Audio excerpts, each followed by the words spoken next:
اب بچوں کے ذہن میں ایک سوال فوراً ابھرتا ہوگا کہ ہم مانے مولا علی کو اور علی علم کا دروازہ، لیکن یہ فقہ الویہ کیوں نہیں، حسنیہ کیوں نہیں، حسینیہ کیوں نہیں، سجادیہ کیوں نہیں، باقریہ کیوں نہیں، جعفریہ کیوں ہے؟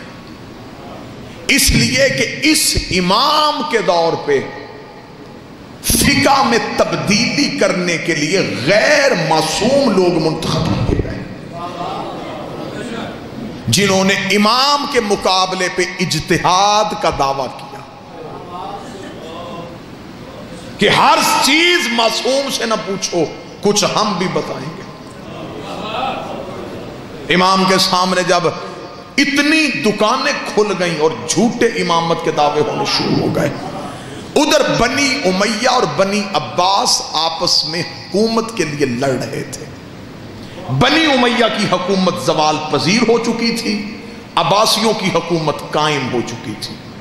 عباسیوں کا بادشاہ منصور جو ہے وہ چاہتا تھا کہ میں دمشق سے دارالحکومت کو اٹھا کے بغداد لوں، لہٰذا عباسی بادشاہ جو ہیں وہ بغداد شہر آباد کرنے میں مصروف تھے۔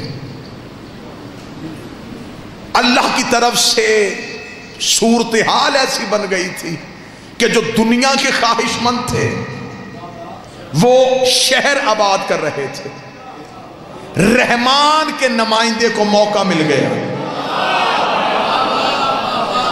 اب بچوں کے لیے یہ آج کی مجلس انتہائی معلوماتی ہوگی، بالکل داغ سے ہٹ کے اگر آپ توجہ بالکل اپنا قبلہ جو ہے وہ منبر کی جانب رکھیں۔ امام کو موقع مل گیا، امام نے پہلا کام کیا امام نے مسجد نبوی کا دروازہ کھلوایا۔ امام نے کہا اعلان کروا دو کہ صرف مسجد نماز کے لیے نہیں، جو بھی پڑھنا چاہے۔ امام نے مدینے کی مسجد کو اسلامک یونیورسٹی کا درجہ دے دیا۔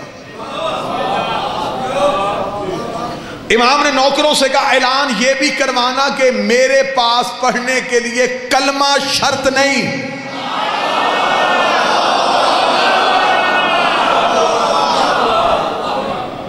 امام کا حکم دیکھتے جانا اور فقہ کی ترتیب دیکھنا، قبلہ تائید کے ساتھ ملک۔ امام نے فرمایا اعلان کرواؤ کہ جو مجھ سے پڑھے، کوئی شرط نہیں کہ وہ کلمہ پڑھے، ہندو، سکھ، عیسائی، یہودی۔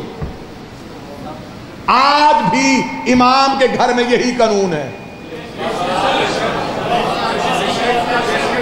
آج بھی مجلس حسین میں کوئی شرط نہیں ہے،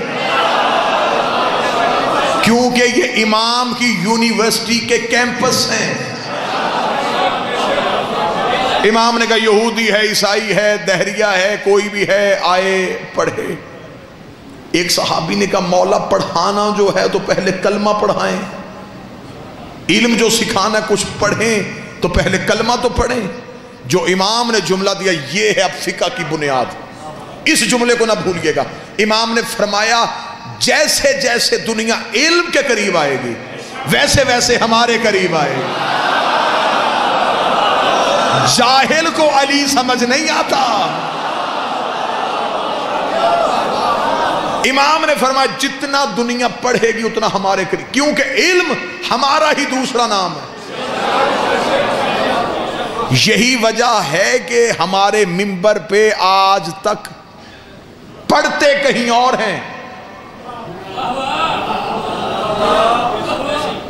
ہمارے منبر کی اگر آپ تاریخ اٹھا کے دیکھ لیں تو جتنے بڑے مناظر گزرے وہ پڑھے کہیں اور سے تھے، اور تعلیمات محمد و آل محمد کی تبلیغ انہوں نے آ کے اس منبر سے کی۔ امام نے کہا اعلان کروا دو جو پڑھنا چاہے، کلمہ شرط نہیں۔ اعلان ہو گیا جی کلمہ شرط نہیں، پڑھو۔ جتنے نوجوان بیٹھے ہیں جن کا سکول، کالجز اور یونیورسٹی کے ساتھ تعلق ہے، ان کے معلومات کے لیے جملہ دینا چاہوں گا۔ آج 2019 میں بھی دنیا کی ٹاپ ترین یونیورسٹیز جو ہیں ان کے 30 سے زیادہ ڈپارٹمنٹ نہیں ہیں۔ وحد مدینے میں امام کی یونیورسٹی تھی جہاں 400 علوم ایک وقت میں پڑھائے جاتے تھے۔ داد والا جملہ اگلا ہے، علم 400 تھے، استاد ایک تھا. آئے ہائے،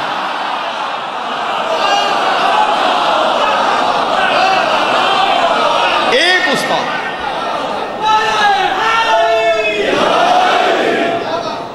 نوجوان میری اس بات پہ تائید فرمائیں گے کہ فزکس کے ٹیچر کا پیریڈ ہو اور اگلا میتھ کے ٹیچر کا ہو، میتھ والا استاد چھٹی پہ ہو تو فزکس والا نہیں کہتا کہ میں میتھ بھی پڑھاؤں. چلے میں دوسرے طبقے کو جگانے کے لیے جملہ کہہ دیتا ہوں، ہارٹ اسپیشلسٹ کبھی بھی آنکھوں کا معائنہ نہیں کرتا. ہر کسی کو اپنے علم پہ مہارت ہوتی ہے. 400 علوم، ایک استاد. اس گھر کے پڑھانے کے طریقے بھی بڑے نرالے ہوتے تھے. یہ واحد گھر تھا جہاں شاگرد 100 سال کے ہوتے تھے، استاد 9 سال کا ہوتا تھا.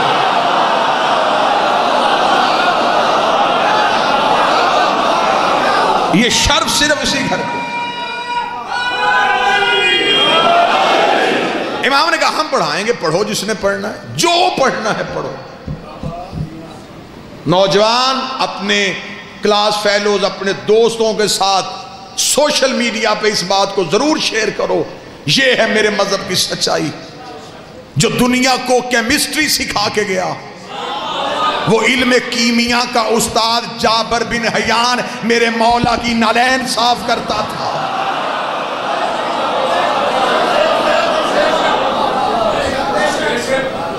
امام نے کہا جو پڑھنا چاہے وہ پڑھے. خبر دربار پہنچ گئی، وہ تو پڑھانا شروع کر گیا. تم حکومت بنانے کے چکر میں ہو، اس نے تو مدینے کی مسجد کو مکتب بنا دیا. تو کیا ہو رہا ہے؟ انہوں نے کہا لوگ جاتے ہیں، اتنا رش ہے وہاں پہ، جو پوچھتا ہے وہ اسے اس کا جواب دے رہا ہے. کیونکہ دنیا اس دور میں علم کی بھوکی تھی اور یہ جنس ملتی اسی گھر سے تھی.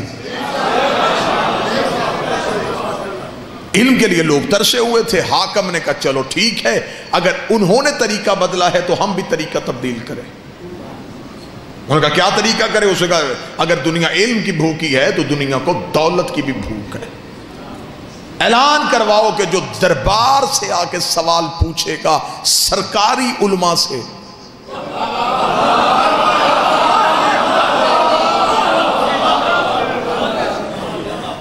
وہ سرکاری علماء کرام سے آ کے سوال پوچھے اور اسے واپسی پہ 1 درہم بطور انعام دیا جائے گا. صرف سوال پوچھنے کا انعام 1 درہم. درہم کے لالچ میں لوگ آئیں گے، سوال پوچھیں گے، امام کی فقہ وہیں رک جائے گی، ہماری فقہ نافذ ہو جائے گی. حشام کا پھولا ہوا سانس امام کا نوکر، امام کا شاگرد امام کے قدموں پہ آگے گرا، گر کے کہتا مولا حاکم کا ایک منادی گلیوں میں منادی کر رہا ہے کہ جو دربار سے آ کے علماء سے سوال پوچھے ہم 1 درہم دیں گے. مولا اب کیا ہو گیا؟ اب تو مسجد میں کوئی نہیں آئے گا. امام کے چہرے پہ مسکراہٹ آ گئی. امام نے کہا جس گلی میں وہ اعلان کر کے گزرتا جا رہا ہے پیچھے اسی گلی میں تو بھی اعلان کرتا چلا جا. اسے کہا مولا میں کیا اعلان کروں؟ امام نے فرمایا تو کہہ دے رسول کا بیٹا صادق کہہ رہا ہے جو ہم سے آج کے بعد سوال پوچھنے آئے گا وہ 1 درہم جمع کروا کے جائے گا. اس کا مولا وہاں بانٹ رہے ہیں، یہاں دے گا کون؟ امام نے کہا تو اعلان کر کے آیا. یہ اعلان کر کے آیا. اگلے دن طریقہ ہی تبدیل ہو گیا. لوگ دربار میں جاتے، سوال پوچھتے، 1 درہم لیتے، سیدھے امام کی بارگاہ میں آتے، جمع کروا کے. اب تو بتا سچ کیا؟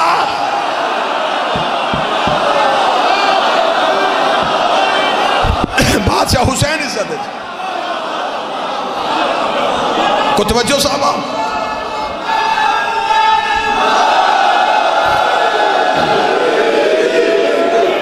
موضوع پسند ہے یا نہیں میرے سے؟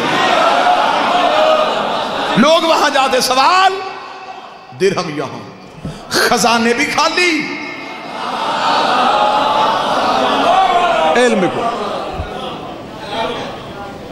اب وہاں سوال کا جواب کیا لیا جائے؟ وہاں تو ایک ہندوستان سے جادوگر آ گیا تھا، شعبدہ باز. پورا ایک ہفتہ اس نے حکومت پریشان رکھی، جادوگر نے۔ وہ آیا، اس نے آ کے کہا جی کون ہے دربار میں جواب دیتے ہیں؟ کتنے بندے اٹھ کے کھڑے ہو گئے۔ اس نے کہا ہم جواب دیتے ہیں، کیا پوچھنا چاہتا ہے؟ اس نے کہا پوچھنے کچھ نہیں ہے، دکھانے آیا ہوں۔ کیا دکھانا ہے؟ اس نے کہا تم کہتے ہو تمہارا اللہ چیزوں کو خلق کرتا ہے۔ ہاں خلق کرتا ہے۔ مارتا کون ہے؟ انہوں نے کہا ہمارا اللہ۔ اس نے کہا جو خلق کرے وہ بھی اللہ، جو مارے وہ بھی اللہ؟ کہتے ہاں۔ اس نے فوراً اپنا تھیلا کھولا، ایک ڈبی نکالی، اس نے خالی کی، شیشے کی، خالی ہے، خالی۔ اس نے نیچے سے مٹی اٹھائی، اس کے اندر ڈالی، پھر نیچے پھینکی، بچھو دوڑنا شروع ہوا۔ اب بتاؤ ان بچھوؤں کا خالق کون ہے؟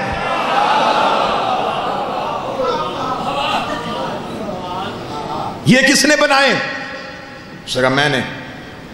جھوٹ بول رہا ہے تو، دوبارہ بنا۔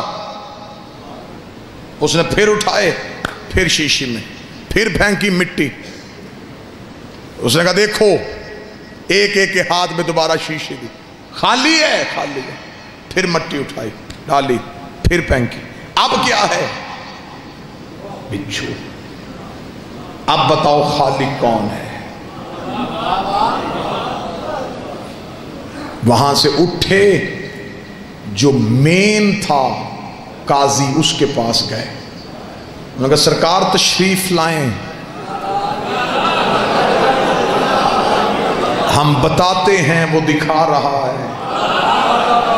کیا؟ اس نے کہا جادوگر آ گیا ہے۔ ممبر پہ بالکل سچائی پڑھ رہا ہوں، تاریخ پڑھ رہا ہوں، پوری ذمہ داری کے ساتھ پڑھ رہا ہوں۔ قاضی سے انہوں نے کہا تو دربار میں ہے۔ قاضی نے کہا تمہاری ذمہ داری ہے، پردے کا بندوبست کرو، میرے گزرنے کی جگہ بناؤ تاکہ میں چھپ کے نکل سکوں۔ کوئی پوچھے تو کہنا قاضی صاحب شہر میں نہیں ہیں، اگلے جمعے کو واپس آئیں گے۔ اگلا جمعہ آنے سے پہلے اسے قتل کرو۔ قاضی یہ کہہ کے شہر سے نکلے۔ جب قتل کرنے کا سوچا تو اس نے کہا اگر مجھے کسی نے قتل کیا، میں مر جاؤں گا، سوال زندہ رہے گا۔ تو مر جائے گا تو تیرے بعد کیا ہوگا؟ اس نے کہا 300 شاگرد چھوڑ کے آیا ہوں، سارے آئیں گے۔ سوال وہ بھی کہ کس کس کو مارو گے؟ حل بتاؤ اس کا۔ میں انتظار کروں گا تمہارے اگلے جمعے کو قاضی کی واپسی کا۔ اتنا مسئلہ پھیل گیا کہ لوگوں کا رش ہر وقت اس شعبدہ کے پاس ہوتا۔ آخر حکومت مل بیٹھ کے مشورے پہ مجبور ہو گئی، قتل کیا نہیں جا رہا، شہر سے وہ جان نہیں رہا، جواب کسی کو مل نہیں رہا۔ آخر ایک نے اٹھ کے کہا پھر وہی کرتے ہیں جو بڑے کرتے تھے۔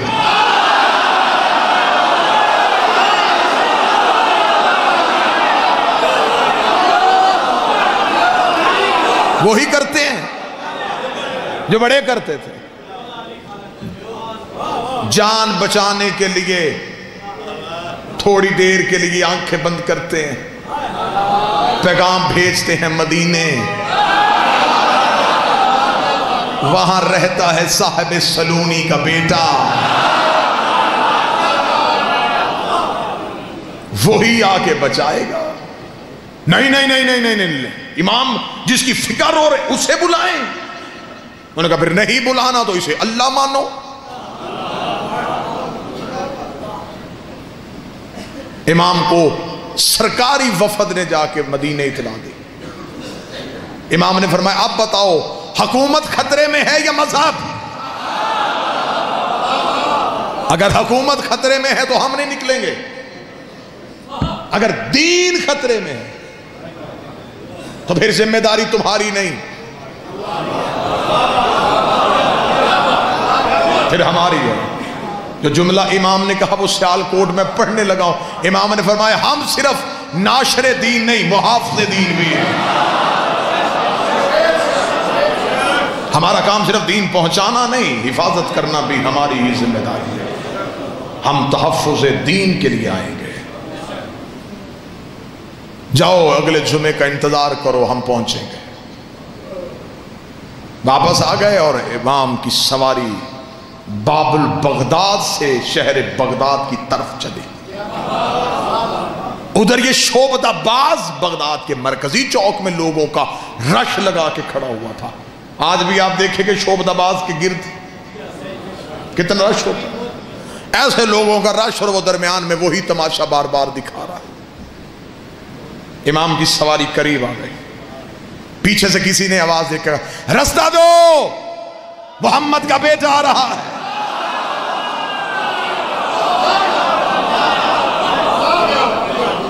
رستے کا ہٹنا تھا، شعبدہ باز نے امام کا چہرہ دیکھا، ہاتھ باندھ کے کہا آپ کیوں آ گئے؟ امام نے فرمایا انکار تو نے حاکمیت کا نہیں، انکار تو نے توحید کی حاکمیت کا کیا ہے۔ بتا کہاں ہے تیری مخلوق؟ زمین تے پھرتے ہوئے بچھوؤں کی طرف اشارہ کر کے کہنے لگا شہر بغداد گواہ ہے، انہیں میں نے خلق کیا ہے۔ امام نے کہا اچھا تو پھر یہ بھی جانتا ہے کہ خالق مخلوق کی خصوصیات سے بھی واقف ہوتا ہے، نقائص سے بھی واقف ہوتا ہے۔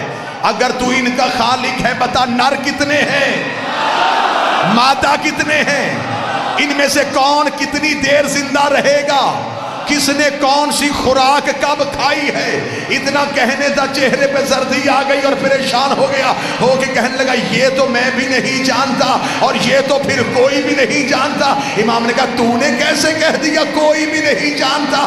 یہ کہنے کے بعد امام نے بچھوؤں کی طرف دیکھا، نر علیحدہ ہو جاؤ، مادہ علیحدہ ہو جاؤ۔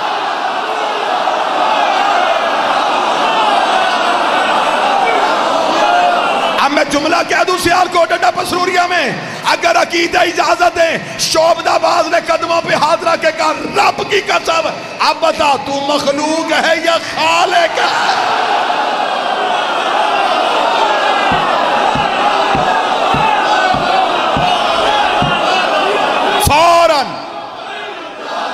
فوراً امام نے انگشت شہادت کو آسمان کی طرف بلند، امام کو آج شہادت ان لا الہ الا اللہ۔